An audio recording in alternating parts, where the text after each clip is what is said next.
The police officer stood in my living room, looked at me carefully, and said, "Ma'am, what you're describing isn't stress.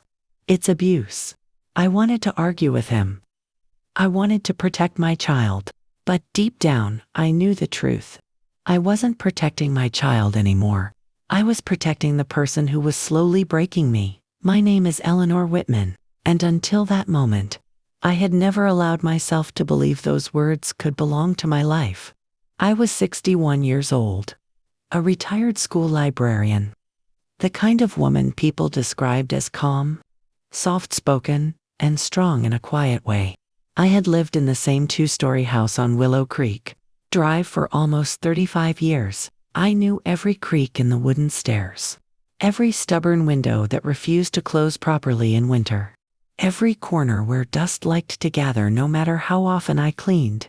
This house had seen birthdays, Christmas mornings, scraped knees, report cards taped to the fridge, and a marriage that lasted just long enough to leave memories, but not long enough to grow old together.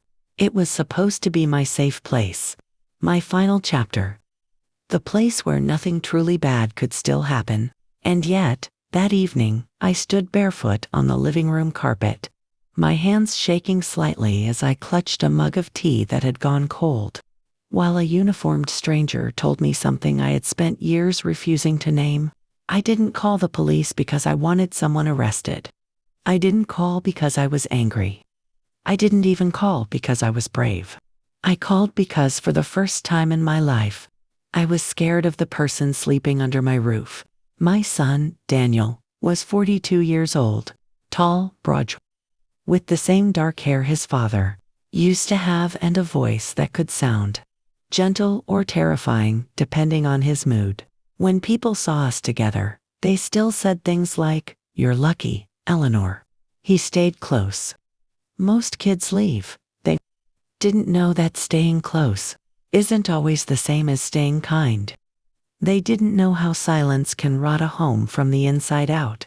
Daniel had moved back in after his divorce. It was supposed to be temporary.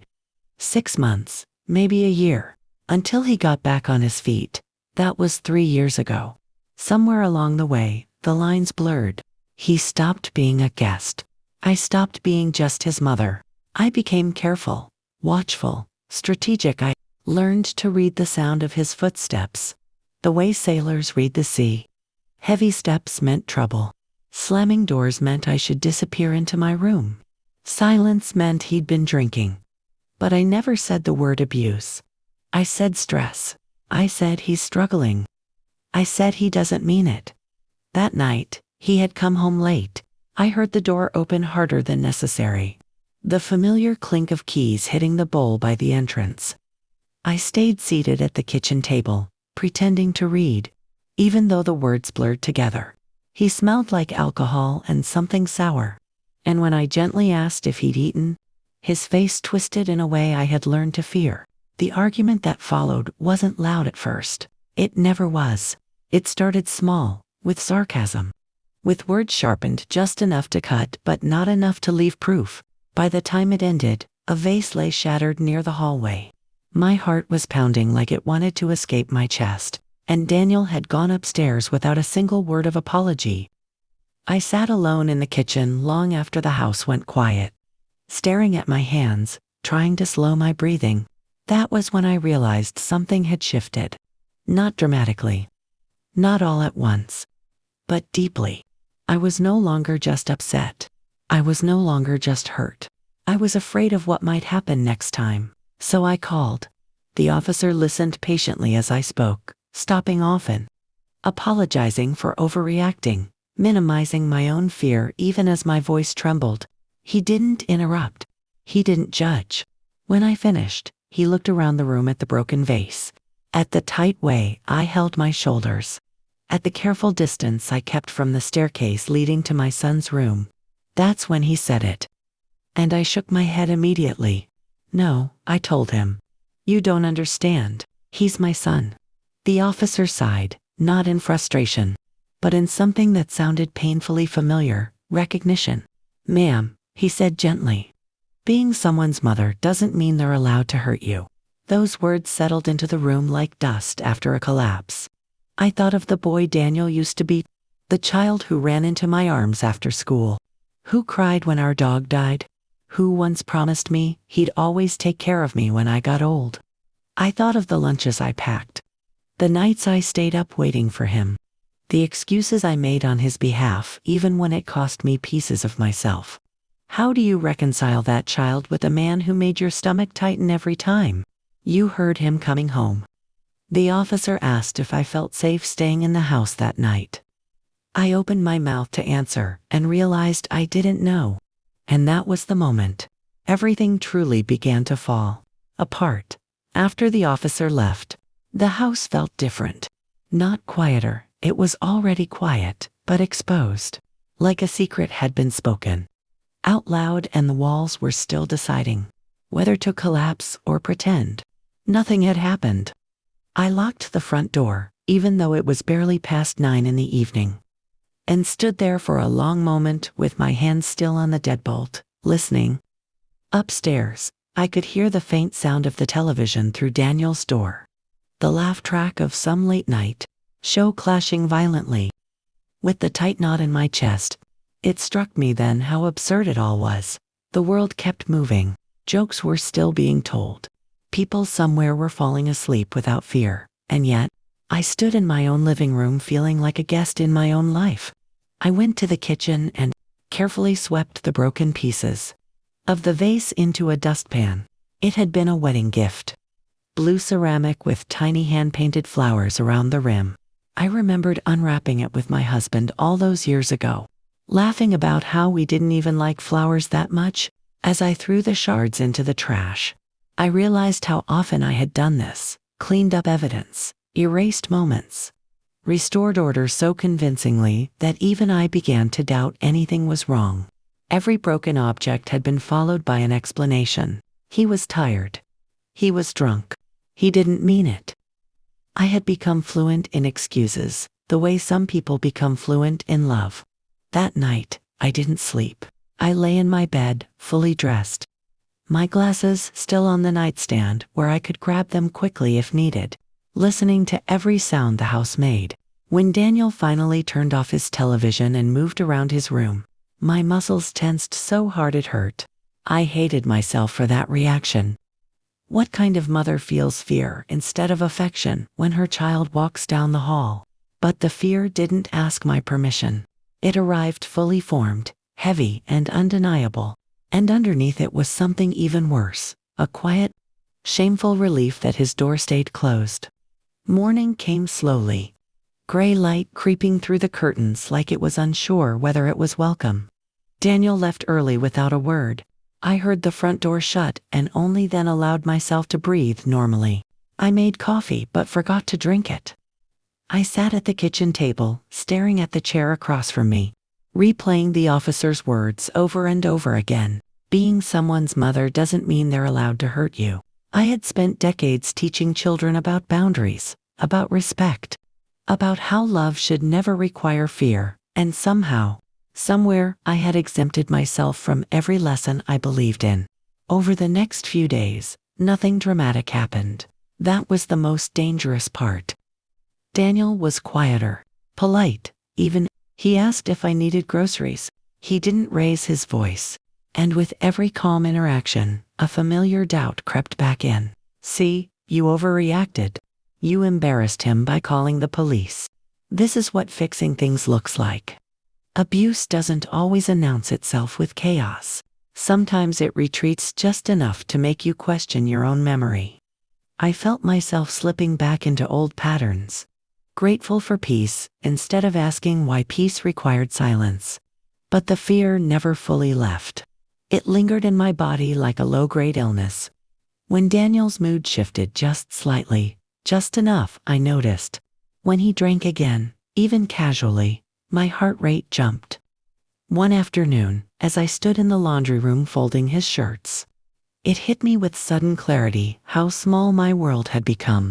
My days revolved around anticipating his needs, avoiding his anger, managing his comfort. Somewhere along the way, my life had shrunk to fit around his instability, and I had called it love. The breaking point didn't come with shouting or broken objects. It came quietly, almost gently. One evening, Daniel stood in the doorway of the kitchen and looked at me for a long time before saying, "You know, if you hadn't called the police, things wouldn't be so tense around here." His tone was calm, reasonable. That was what terrified me. There was no apology in his words, no acknowledgement of my fear, only the suggestion that I was the problem, that my reaction was the real disruption. In that moment, I saw the truth with painful clarity. He didn't feel remorse. He felt inconvenienced. That night, I sat alone in my bedroom and made a decision that felt both impossible and inevitable. I wasn't deciding to punish my son. I wasn't deciding to abandon him. I was deciding to survive. For the first time, I allowed myself to imagine a future where my peace mattered more than my role as a protector. The thought made me cry, not loudly, not dramatically, but with the deep, exhausted sobs of someone who has been holding their breath for years. I didn't know yet how I would do it. I didn't know what it would cost me, or who I would lose along the way. All I knew was this: whatever happened next, I could no longer pretend that love meant endurance. Something had to change. And whether Daniel was ready for that truth or not, I finally was. The next week unfolded like a carefully rehearsed performance. Daniel became attentive in a way that felt unnatural, almost studied. He washed his own dishes, kept his voice low, even asked about my day questions he hadn't asked in years. To anyone watching from the outside, it would have looked like improvement, like progress. But I knew better. I had lived long enough to recognize the difference between change and control. This wasn't remorse. It was strategy. He was adjusting his behavior not because he understood the harm he'd caused, but because he sensed that the ground beneath him had shifted, and he needed to stabilize it before it cracked completely. I found myself hyper-aware of everything. The way his jaw tightened when I disagreed with him, the way his eyes followed me when I moved from room to room, the silence that stretched just a second too long after certain conversations. It was subtle, but it was there, that familiar undercurrent of threat that never needed words. Abuse, I realized, doesn't always shout. Sometimes it whispers just loud enough that only you can hear it, and then convinces you that you're imagining things. One afternoon, I met Mrs. Bernice for tea. She lived 2 doors down, a retired family court judge with sharp eyes and a voice that carried authority even when she whispered. I hadn't planned to tell her anything, but the truth has a way of leaking out when it's been held in too long. I spoke carefully at first, editing myself out of habit, minimizing, softening. She listened without interrupting, her hands folded neatly in her lap. When I finally stopped talking, she said something that stayed with me like a bruise. "Gwendolyn, patterns matter more than promises." She didn't tell me what to do. She didn't dramatize the situation. She simply reminded me that behavior repeated over time tells the real story, not apologies, not calm weeks, not sudden kindness. That night, Daniel came home later than usual. I could smell the alcohol before I saw him. It wasn't overwhelming. Not enough to justify confrontation if I wanted to keep the peace. But peace, I was learning, was no longer my goal.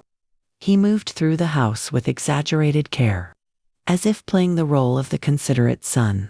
When he spoke, his words were slow, deliberate. "I'm doing better, Mom," he said, almost casually. "You see that, right?" There it was, the unspoken demand for validation, for reassurance, for forgiveness without accountability. When I didn't respond immediately, his expression shifted just slightly, like a mask slipping for half a second. Then it was gone. Something inside me hardened in that moment. Not anger, not fear, clarity. I saw the cycle for what it was, complete and intact, waiting patiently for me to step back into it. And I understood then that if I didn't act while I could still think clearly, I might not get another chance.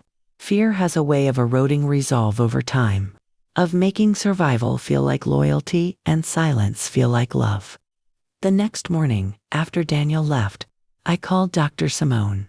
She had been my therapist years ago, after my husband passed, and her voice still carried that calm precision that made it impossible to lie to yourself.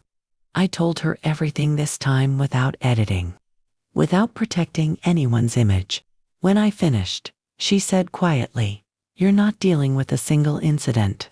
You're dealing with a system that's been training you to disappear." Her words hit me harder than any raised voice ever had. Disappear, that was exactly what I had been doing, slowly, politely, invisibly. Over the following days, I began to prepare, though I didn't yet know what the final step would look like. I gathered important documents. I wrote down dates, moments, phrases I remembered too clearly to ignore. Not because I wanted revenge, but because I wanted truth, something solid I could hold on to when doubt inevitably crept back in. Each small action felt both terrifying and empowering, like learning to walk again after years of standing still. The house itself seemed to sense the change. I noticed things I had stopped seeing. The way sunlight fell across the living room in the afternoon, the quiet hum of the refrigerator at night, the comfort of solitude when Daniel wasn't home. These moments reminded me of who I had been before fear rearranged my priorities, before motherhood turned into management, before love turned into endurance. By the end of that week, I knew one thing with absolute certainty: whatever came next would hurt. There was no path forward that didn't involve loss of illusion, of comfort, of the version of motherhood I had clung to for decades. But I also knew this: staying would cost me more. And for the first time in a very long time, I was willing to choose myself, even if it meant breaking something that could never truly be fixed. The incident that finally shattered whatever fragile illusion I had left didn't arrive with violence. It came quietly, almost politely, which somehow made it worse. I came home from the grocery store one afternoon and noticed the living room felt altered, not messy, not damaged, just disturbed, like someone had searched through my life with careful hands. A drawer I never opened was slightly ajar. The filing cabinet beside the bookshelf was unlocked. My stomach tightened in a way that felt instinctual, primal. I walked slowly through the house, setting the grocery bags down one by one, my ears straining for any sound that didn't belong. Daniel wasn't home, but his presence lingered like a fingerprint on glass. I went straight to my bedroom and checked the small lockbox in the closet where I kept documents I didn't want anyone touching. It was still there, closed, untouched, it seemed. But when I opened it, my breath caught. Everything was inside, except one folder. The one labeled simply property. The room felt suddenly too small, the air too thin. That folder contained the deed to the house, insurance paperwork, and records tied to my late husband's estate. Things Daniel had no business needing, no right to even look at. My first reaction wasn't panic. It was a dull, sinking certainty. This hadn't been curiosity. It had been intention. When Daniel came home that evening, I didn't confront him right away. I watched instead. The way he avoided my eyes. The way his phone never left his hand. The way he answered questions with unnecessary detail, like someone trying too hard to sound innocent. Later, when I casually mentioned reorganizing my files, his shoulders stiffened almost imperceptibly. That was all the confirmation I needed. Something had already been set in motion, something I wasn't meant to be part of. That night, I didn't sleep. I lay awake listening to the house settle, replaying conversations from the past few months, connecting dots I had previously refused to see. His sudden interest in my finances, his questions about what happens to the house someday, the offhand comments about how hard it was to afford rent, how unfair life had been to him. None of it had felt alarming on its own. Together, they formed a picture I could no longer ignore. The next morning, I did something I never imagined I would have to do. I called a lawyer. My voice shook as I explained the situation, embarrassed by how surreal it sounded even to me. Adult son, lives with me. History of instability. Possible financial manipulation. The lawyer listened patiently and then asked a question that cut through everything. Do you feel safe in your own home? I opened my mouth to answer automatically, yes, of course, and then stopped. The truth hovered there, heavy and undeniable. No, I said finally. Saying it out loud felt like crossing a line I couldn't step back over. That afternoon, I met again with Mrs. Bernice. I told her about the missing folder, about the lawyer, about the quiet dread that now followed me from room to room. She nodded slowly, not surprised. You've reached the danger phase, she said calmly. Not because something dramatic has happened yet, but because you've stopped being useful to his story. Her words chilled me.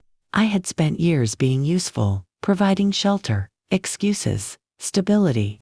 The moment I became an obstacle instead of a resource, the rules changed. By evening, my resolve had solidified into something unyielding. I wasn't reacting anymore. I was planning. I gathered my documents and moved them to a secure location Daniel couldn't access. I changed passwords. I scheduled follow-up calls. Every action felt strange, almost disloyal, as if protecting myself was a betrayal of motherhood. But beneath the guilt, there was relief. For the first time in years, I wasn't waiting for the next explosion. I was quietly, deliberately, stepping out of its path. As I locked my bedroom door that night, a small but significant act, I understood that this wasn't just about money or property or even safety anymore. It was about reclaiming authorship over my own life. Whatever happened next would be irreversible. And though fear still lived in my chest, it no longer had the final say. The shift in Daniel wasn't immediate, but it was unmistakable. Once I began setting boundaries, even small ones, the atmosphere inside the house changed. Conversations became transactional. His warmth, which had always felt inconsistent, vanished entirely. He stopped pretending. Meals were eaten in silence. Doors were closed harder than necessary. He began coming home late, leaving early, moving through the house like a tenant who resented the landlord. I realized then that my compliance had been the glue holding everything together. Without it, nothing remained but entitlement. One afternoon, he finally brought it up. We were standing in the kitchen, the late sun casting long shadows across the counter. He leaned casually against the fridge and said, I talked to someone about the house. The words landed softly, but the intent behind them was sharp. I didn't respond right away. I simply waited. He continued, explaining how complicated things could become if something happened to me, how paperwork could get messy, how he was just trying to help. When I asked who he had spoken to, he hesitated, just a fraction of a second too long, before naming a friend who, according to him, knew about these things. I saw then how rehearsed it all was. This wasn't concern. It was groundwork. I told him calmly that my legal affairs were handled and that I had no intention of changing anything. His reaction startled me. The mask cracked, just slightly, but enough. His voice rose, not shouting, but edged with frustration, with disbelief. After everything I've done for you, he said. That sentence echoed in my head long after the conversation ended. Everything he'd done for me, as if living in my home, eating my food, relying on my stability had been a sacrifice on his part. As if love were a ledger and he was owed a payout. That night, I received an email from a bank I didn't recognize. It was a notification about an attempted inquiry on my property records. My hands trembled as I read it again and again. He had tried, whether out of desperation or confidence. He had crossed a line that could not be uncrossed. I forwarded the email to my lawyer immediately. The response came back within minutes. We need to act now. There was no panic in his words, only urgency. the kind that comes when time has already been wasted. The following days unfolded like a quiet storm. Legal documents were reviewed. Safeguards were put in place. I was advised to prepare for resistance, possibly even retaliation. People who feel entitled rarely back down gracefully, my lawyer said. At home, Daniel grew more distant, more unpredictable. There were moments when he was eerily polite, almost charming, as if trying a different strategy. Other times, he was cold and withdrawn, scrolling endlessly on his phone, his jaw tight. The emotional whiplash was exhausting. It felt like living with someone who was constantly recalculating their next move. One evening, as I passed his room, I heard him on the phone. He didn't know I was listening. I caught fragments. Temporary. Once it's handled, she won't have a choice. My heart pounded so loudly, I was afraid he could hear it. I walked away quietly, my legs weak, but my mind clearer than it had ever been. This wasn't misunderstanding. This wasn't miscommunication. This was strategy. And I was no longer willing to be the passive figure in someone else's plan. That night, I sat alone in the living room, surrounded by the life I had built, piece by piece. The furniture, the photographs, the silence. I realized something then that felt both devastating and liberating. The danger wasn't losing the house. The danger was losing myself by continuing to tolerate what should never have been tolerated in the first place. Whatever happened next, I knew one thing with absolute certainty: I would not negotiate my peace anymore. And Daniel, whether he knew it yet or not, had already lost the moment. He underestimated how far I was willing to go to protect it. From that moment on, I stopped reacting emotionally and started observing. Every word Daniel spoke, every movement he made in the house, every sudden change in his routine. I watched it all with a quiet alertness that surprised even me. Fear was still there, but it had transformed into something sharper, more controlled. I realized that panic would only make me predictable, and predictability was dangerous. So the first became calm, to calm, and that seemed to unsettle him more than any argument ever could. Daniel began testing limits in subtle ways, small requests framed as reasonable suggestions. Why don't you add me as an authorized contact on your medical file? It would just make things easier if I handled the bills. Each sentence carried the same undertone. Inevitability. As if my resistance were temporary, a delay he was humoring. I declined politely, never explaining too much. The less information I gave him, the more frustrated he became. He started sighing loudly when I spoke, rolling his eyes, leaving conversations unfinished. Passive aggression replaced conversation, and the house grew colder with each passing day. One morning, I found documents on the dining table, neatly stacked, printed, highlighted, my name typed across the top. Power of attorney forms. My heart dropped into my stomach. He hadn't asked. He hadn't warned me. He had simply placed them there like an expectation, like a task I had forgotten to complete. When I confronted him, his response was chillingly calm. I was just being proactive, he said. You're not getting younger. There it was, the sentence designed to shrink me, to reduce my autonomy to a number. Age as leverage, concern as camouflage. I told him firmly that he was not to prepare legal documents on my behalf ever again. His jaw tightened. For a moment, I thought he might explode, but instead, he smiled. A thin, humorless smile that didn't reach his eyes. You don't trust me, he said quietly. It wasn't a question. It was an accusation. I replied with the truth. Trust is built, not demanded. That was the day something shifted irreversibly between us. He stopped pretending after that. The tension was no longer hidden. It lived openly in the walls, in the air, in the silence between footsteps. Then came the incident that removed all doubt. Late one evening, I received a call from my lawyer. His voice was serious. He informed me that someone had attempted to initiate a property transfer. Inquiry using partial documentation. Not enough to succeed, but enough to trigger a warning. The attempt had been clumsy, rushed, desperate. My son had tried to move faster than the system would allow. I thanked my lawyer, hung up, and sat there in the dark. My hands shaking, my chest tight. The betrayal wasn't loud. It wasn't dramatic. It was calculated, and that hurt more than any outburst ever could. I didn't confront Daniel right away. I needed to understand how far he was willing to go.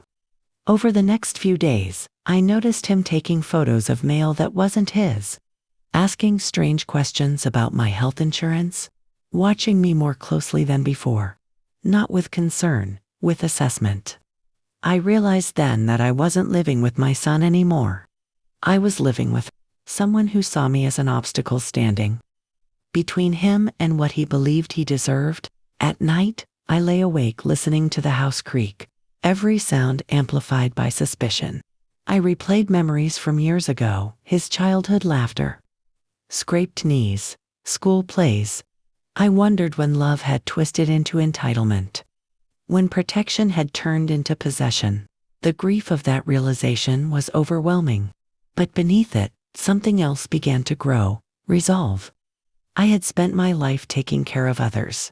This time, I would take care of myself, even if it meant standing against my own child. By the end of that week, I had made a decision, not an emotional one, a strategic one. I would not confront him with anger. I would not accuse him without proof, and I would not give him the satisfaction of seeing me break. Instead, I would let him continue believing he was in control, while I quietly prepared to remove every ounce of power he thought he had over me. He had underestimated me, and that mistake would cost him far more than he realized. That the plan didn't arrive all at once. It formed slowly, quietly, like frost spreading across a window in the middle of the night. I didn't wake up one morning suddenly brave or fearless. What I woke up with was clarity.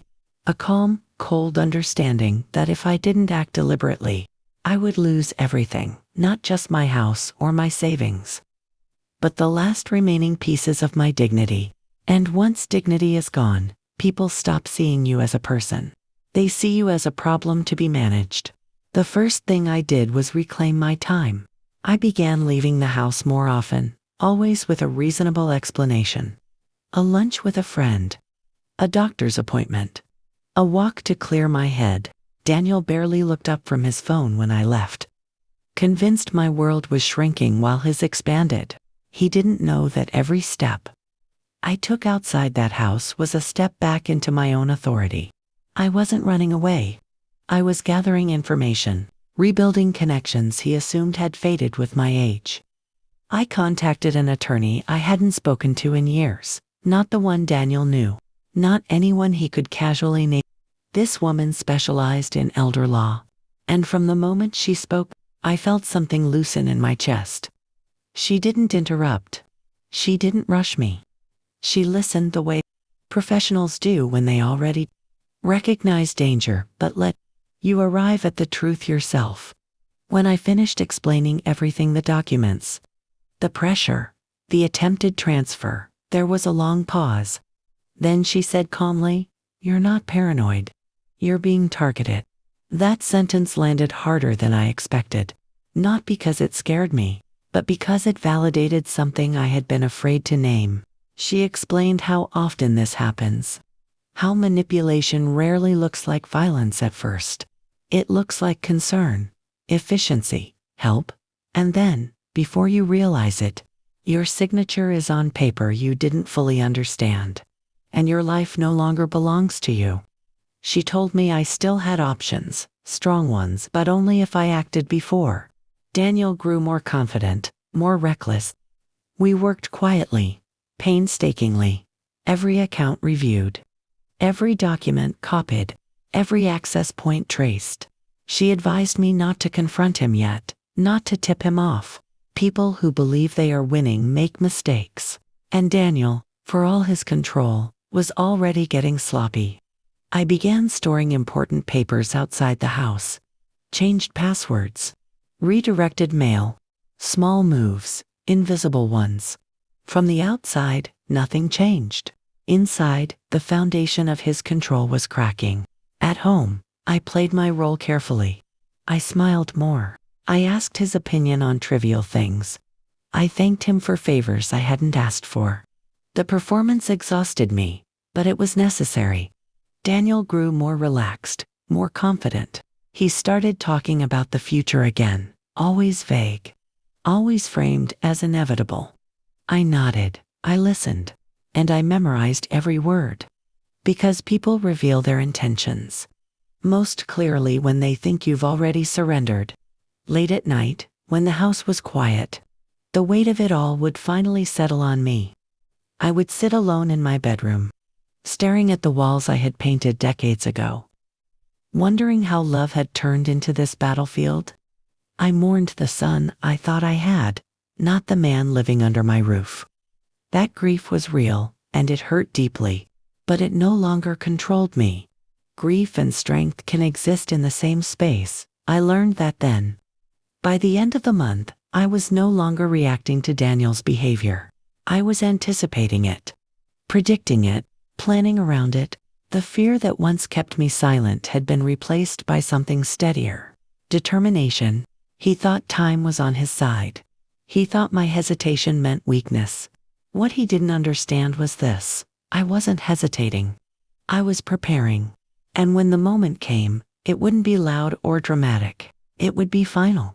Daniel's mistake wasn't sudden. It wasn't loud.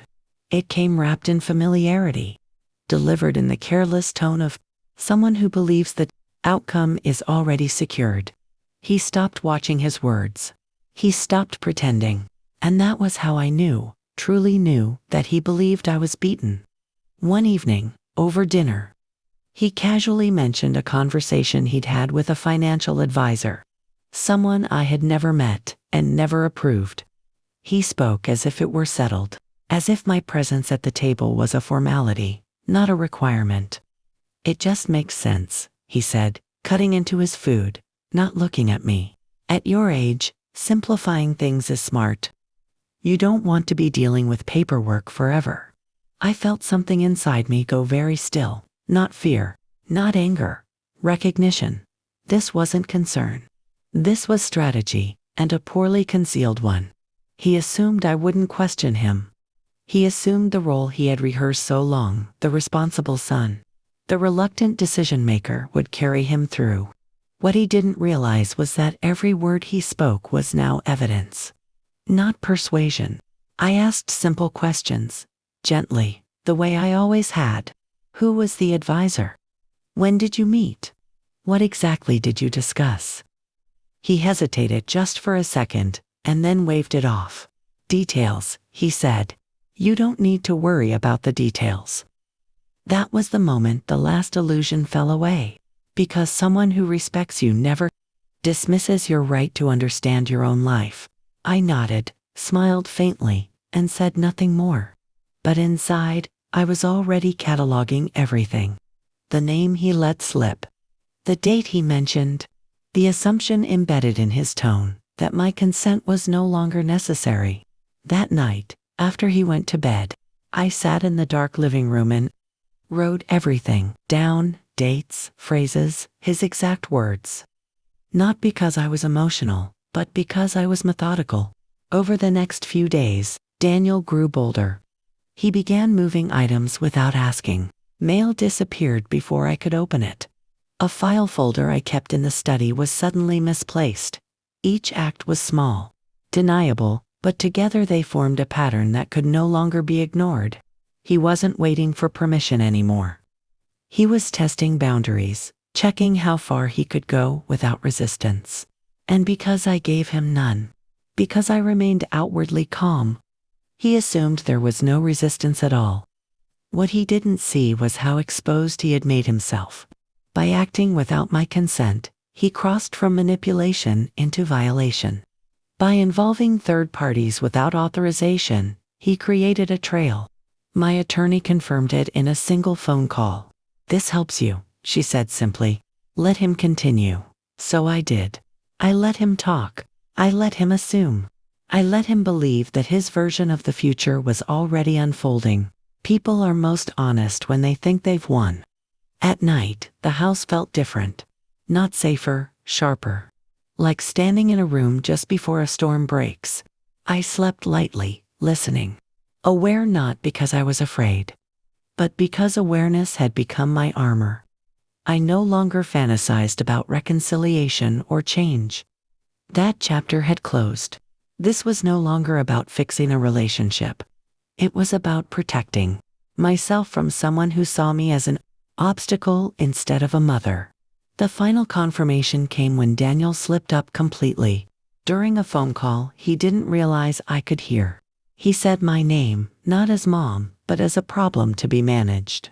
She's compliant, he told someone. She doesn't really push back anymore. I stood there, unseen, and felt a strange calm wash over me.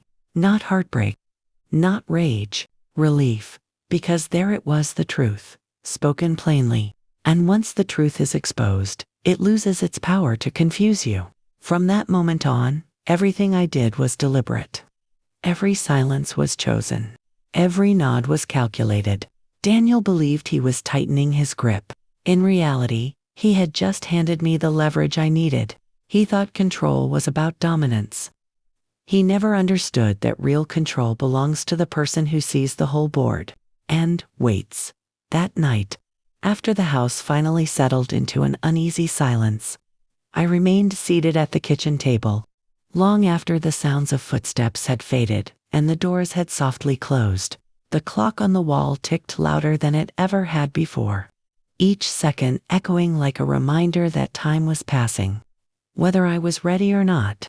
The argument hadn't ended with shouting or slammed doors, but somehow that made it worse. The words spoken had landed carefully, deliberately, like knives placed instead of thrown.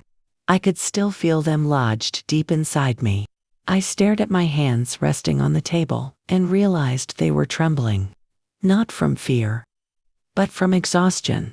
Emotional exhaustion I had been carrying for years without admitting it to myself.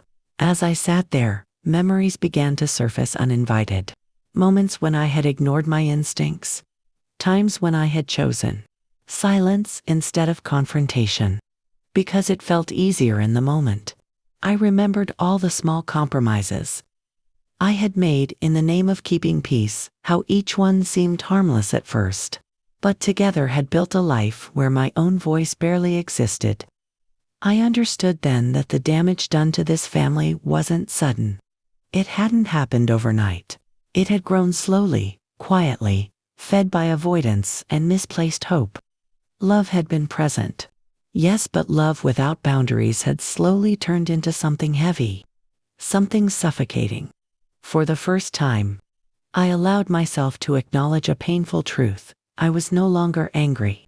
Anger would have been easier to deal with. What I felt instead was a deep, hollow fatigue.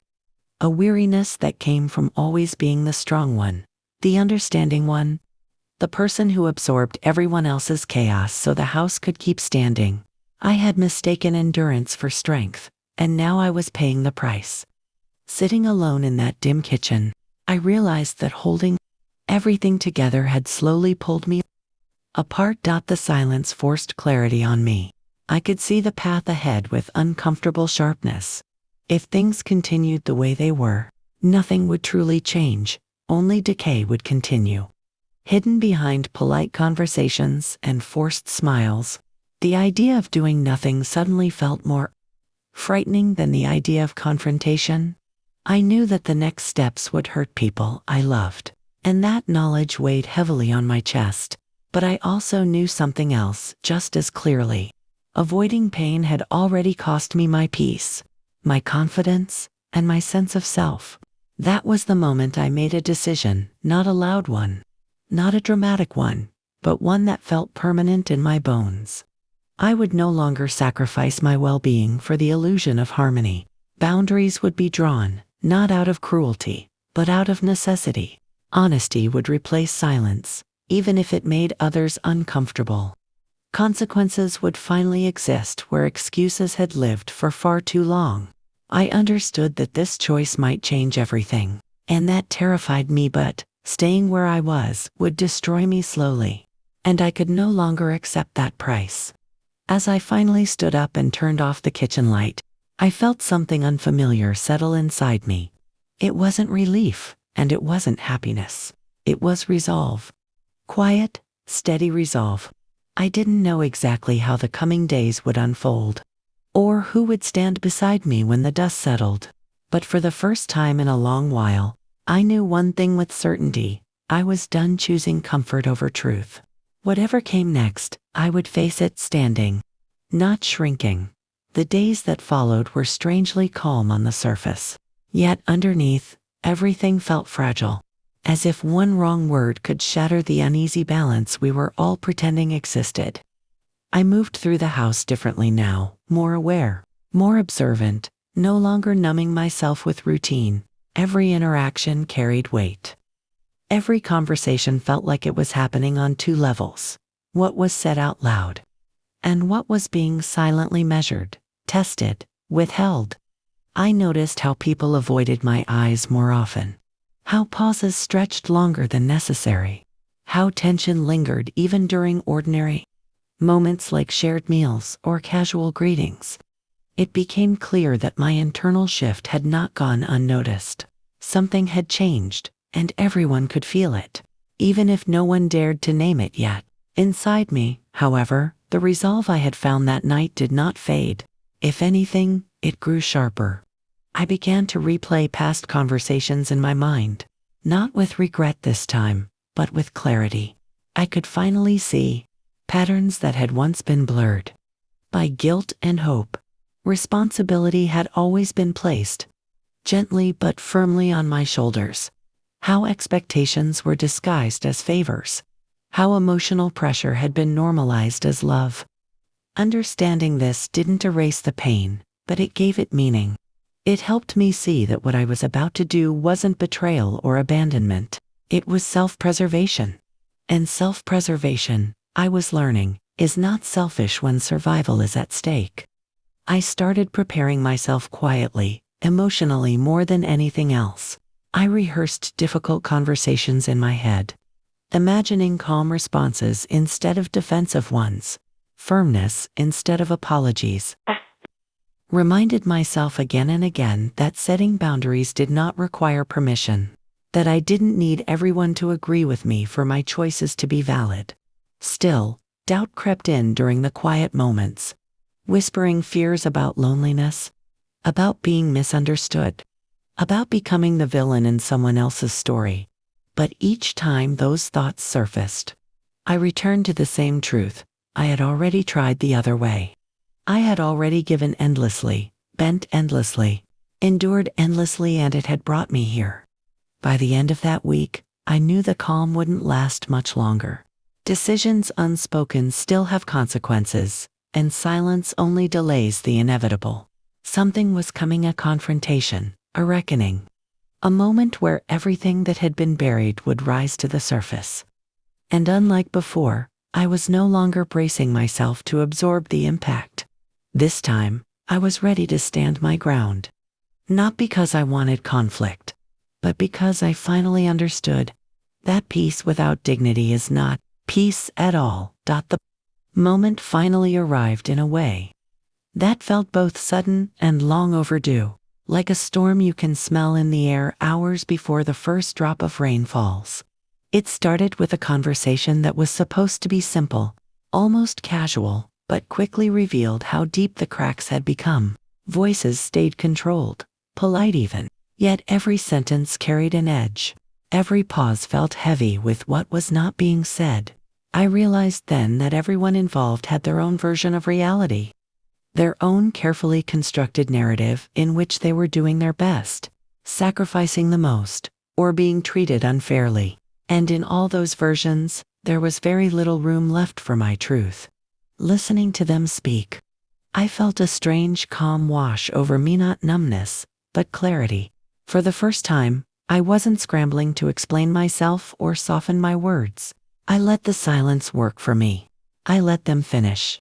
And when I finally spoke, my voice surprised even me with how steady it was, I said what I had been holding back for years.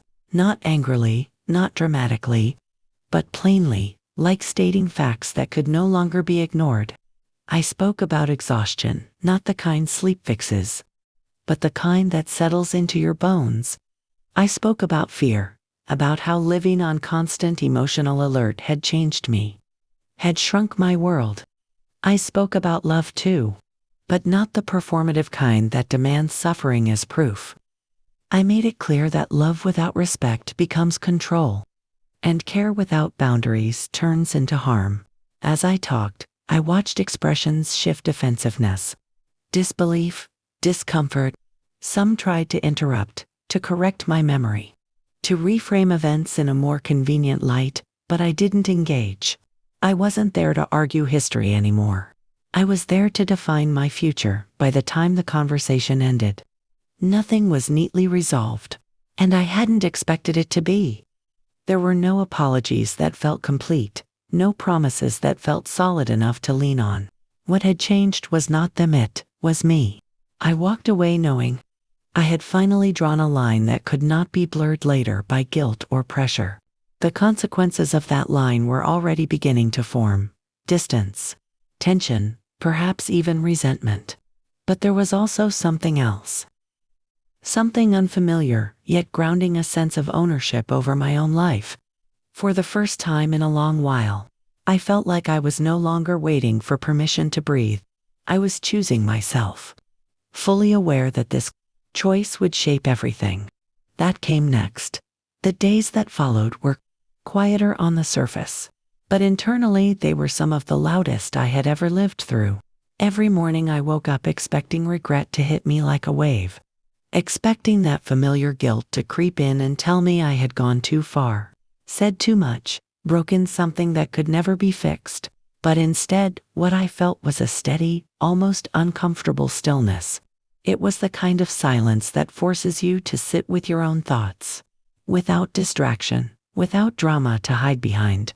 I replayed the conversation again and again in my mind, not to rewrite it, not to imagine better comebacks, but to test it, to see if my words still felt true a day later, then 2 days later, then a week later, and every time, they did.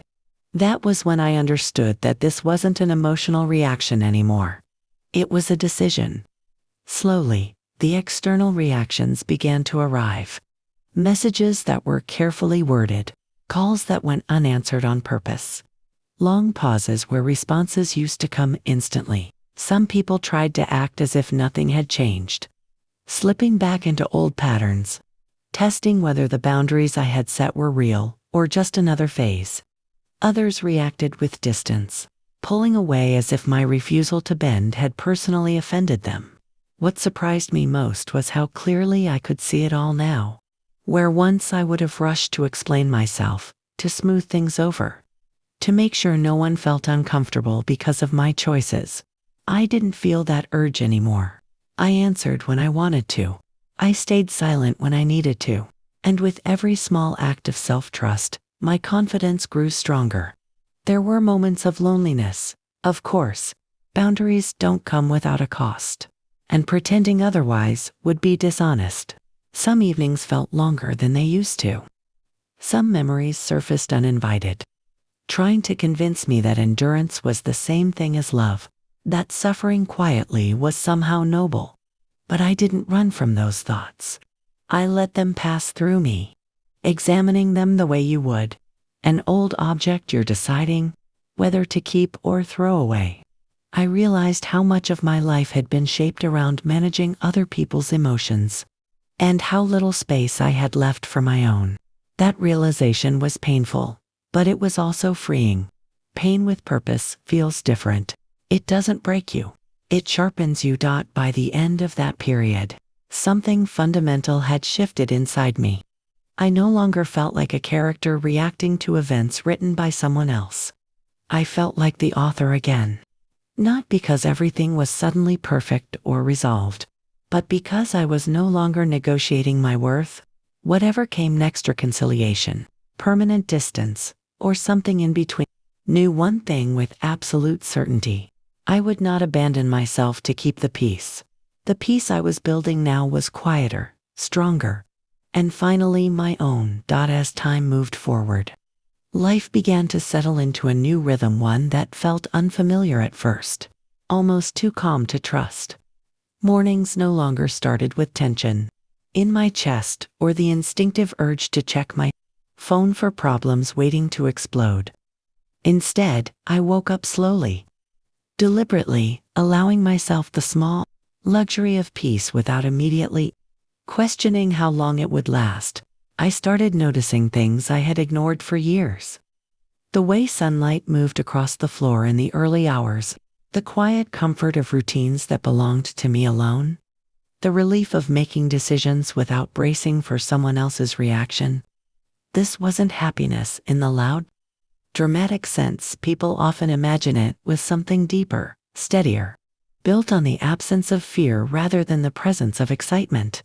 With this new calm came clarity. I could finally see how much emotional energy I had spent trying to fix, save, and absorb damage that was never mine to carry. I had confused responsibility with sacrifice, believing that love meant enduring everything without complaint. But now, standing on the other side of that belief, it felt astonishing how heavy that burden had been. Letting go didn't mean I stopped caring. It meant I stopped destroying myself in the process of caring. That distinction changed everything. I was no longer measuring my worth by how much pain I could tolerate, but by how honestly I could live with myself. There were still moments when memories surfaced, unexpectedly small reminders of who I used to be and who I thought I had to remain. Sometimes it was a place, sometimes a phrase, sometimes a familiar tone of voice that triggered a brief ache. But those moments no longer controlled me. They passed like weather, acknowledged but not obeyed. I had learned that healing isn't about erasing the past. It's about no longer letting it dictate the present. And in that understanding, I found something I hadn't felt in a very long time. A quiet sense of ownership over my own life, my own space, and the future I was finally allowing myself to imagine. As the weeks turned into months, that sense of ownership began to shape not just my days, but the way I saw myself. I started making plans again, not grand ones, not the kind that look impressive from the outside, but simple, meaningful plans that felt safe to hope for. I rearranged the house slowly, room by room, not to erase the past, but to reflect who I was now. Old habits fell away naturally. I stopped over-explaining my choices to people who weren't living my life. And I stopped apologizing for needing distance, silence, or time. For the first time in years, my boundaries didn't feel like walls. Built out of fear, they felt like doors I could open or close with intention. What surprised me most was how strength showed up in ordinary moments. It appeared when I said no without guilt, when I trusted my instincts instead of doubting them, when I allowed myself to rest without feeling lazy or selfish. I realized that strength doesn't always look like endurance. Sometimes it looks like choosing peace even when chaos feels familiar. The life I was building wasn't dramatic or loud, but it was honest. And that honesty brought a sense of dignity I had long forgotten I deserved. Eventually, I understood that this chapter of my life wasn't about punishment or loss. It was about alignment. I was no longer trying to force relationships to fit roles they had already outgrown. I was learning to accept what people showed me, rather than what I wished they could become. And in doing so, I found myself standing firmly in my own home, both physically and emotionally, knowing that whatever came next would have to meet me on terms rooted in respect, safety, and truth. This wasn't an ending filled with bitterness, it was a homecoming to myself. As I sit here now, looking around the quiet space that finally feels like mine again, I understand something I couldn't see before. Peace is not something you wait for someone else to give you. Peace is something you choose, even when that choice is painful, even when it costs you relationships you once believed were unbreakable. I didn't win by outsmarting anyone or proving anything to the world. I won by refusing to abandon myself again. My home is no longer a place of fear or tension. It is a reflection of the life I rebuilt with patience, courage, and self-respect. And if there is one truth I hope stays with you after hearing my story, it's this: loving someone does not mean sacrificing your safety, your dignity, or your peace. Sometimes the bravest thing you can do is draw a line and finally stand behind it. If this story resonated with you, if it made you pause, think, or see your own life a little differently, then I invite you to subscribe to the channel so you don't miss more real, emotional stories like this one. Your support helps these stories reach the people who need them most. And on the screen right now, you'll see another powerful story waiting for you. Click on it and keep watching. Thank you for being here. Thank you for listening. And I'll see you in the next story.